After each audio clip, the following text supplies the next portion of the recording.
All right. The defendant with means can afford to pay bail. He can afford to buy his freedom, but the poor defendant cannot. He remains in prison for one crime only, because he is poor. President Lyndon B. Johnson, 1966. Cash bail and secured bonds are a pervasive threat to North Carolina justice and overwhelmingly affect minority and impoverished populations in North Carolina. The NCDOJ uses 5 forms of pretrial release. Of those 5 forms, cash bail, written in literature and in law, is proclaimed and expressed as the least preferred form. However, statistics from the NCAOC show that cash bail is used 72% of the time in all cases. And of those cases that are decided upon cash bail, 68% of them are misdemeanor. This has led to a gross overpopulation in our justice and our judicial systems, where we now have 82% of our incarcerated population being people who are not even convicted of any crime in any way. They're people simply waiting for their trial date. This reliance on cash bail disproportionately affects minority and impoverished populations, specifically African American and Latino communities, as can be seen in counties such as Halifax, North Carolina. The cash bail and money bond also constantly contribute to the wealth discrepancies that we see within North Carolina and contribute to the wealth gap that is constantly growing here in the state. Because of that, I introduced the EPJA, and I believe the North Carolina DOJ should enact the Equitable Pretrial Justice Act, which will ban all forms of cash bail and misdemeanor cases in order to reduce the inequalities within our justice system today that allow the poor and minority to be preyed upon. Introducing this act will not only fix this discrepancy, but will also have a plethora of other benefits that I will go into later. First, I want to introduce the harms that are produced by not introducing this act. The minority population in North Carolina is under 50%, yet we make up over 50% of all incarcerated populations in North Carolina. With that being said, this has led and has contributed to the major discrepancy that we see within wealth, within academic and higher academic status and achievement, and in the mass incarceration we see of our people. If this problem does go unchecked, we will contribute continuously to this discrepancy and incarceration. We'll continue to break up families and put hardworking Americans in jail for having done nothing else but being poor. Continue to rely on the cash bail system will also continue to cause our systems to break down and continue to create a failure of a system that is our incarceration and justice system today. Further strains will be placed on our state budgets, and further strains will be placed on the taxpayer, as more taxpayer money will have to go towards funding for shoes and clothes and for food and for programs for these prisoners. This is a problem that's reared its head with the rise of the for-profit correctional institution, and riding these institutions for their main profit driver is a step in the direction for ending the crime epidemic which has swept the nation. But this is a crime and a problem that is not new.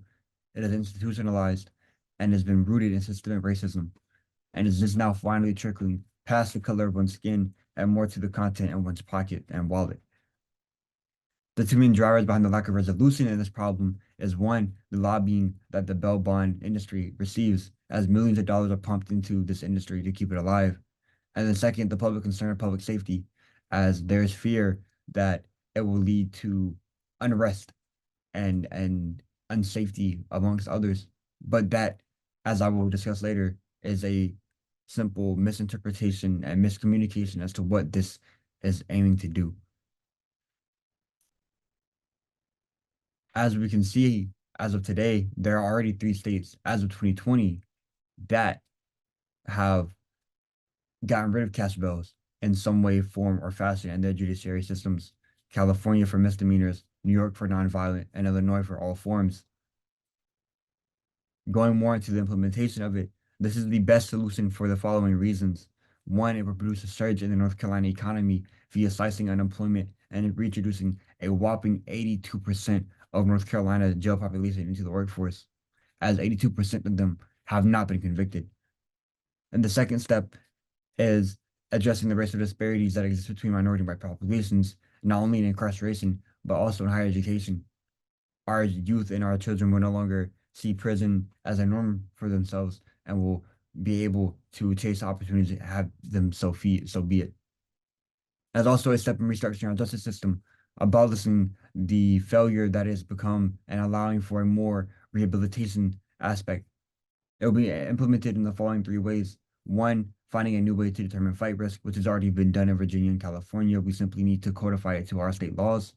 Two, the tool we will need to go through training and implementation within our judiciary, within our judges and our prosecutors, and they will need to know how to use it properly. And then three, the assessment of flight risk will then allow for the dynamic such as family and income to be implemented and considered. Reservations again fall back to public safety concerns. However, these reservations again come from a lack of misunderstanding. These cast bail abolition is only towards misdemeanor crimes, such as uh, petty drug possession and things of that nature. We're not releasing hardened criminals back into the street, as I wouldn't feel safe doing that, as nobody else would. We're also talking about people who are not convicted. As I said earlier, 82% of these people have done nothing wrong yet, have not been proved to do nothing wrong. It's a question to take into consideration how many of them actually are innocent. Additional advantages, as I already said, will be that it will allow the prison to become an actual rehabilitation center. It will additionally lead to a lesser burden on taxpayer wallets. As Melinda Tanner of the Youth Advocacy Involvement Office herself stated that 34.4% noted that pretrial programs are cheaper than detention, thus producing considerable cost savings for taxpayers. As I repeatedly stressed, this reallocation of taxpayer dollars will boost the NC economy in more ways than just one. The money in the criminal court budget can be readjusted.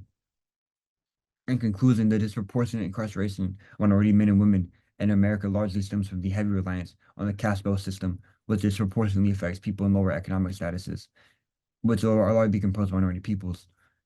That loosening the system will allow for the discrepancy within these numbers to be resolved. It will help reduce numbers and help boost the economy in multiple ways.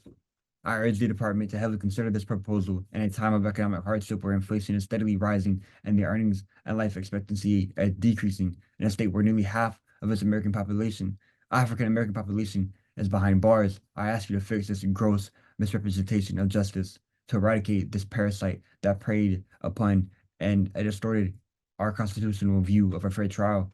Level the playing field, and you will see a boom in economics and culture that has never been seen before in America. Thank you.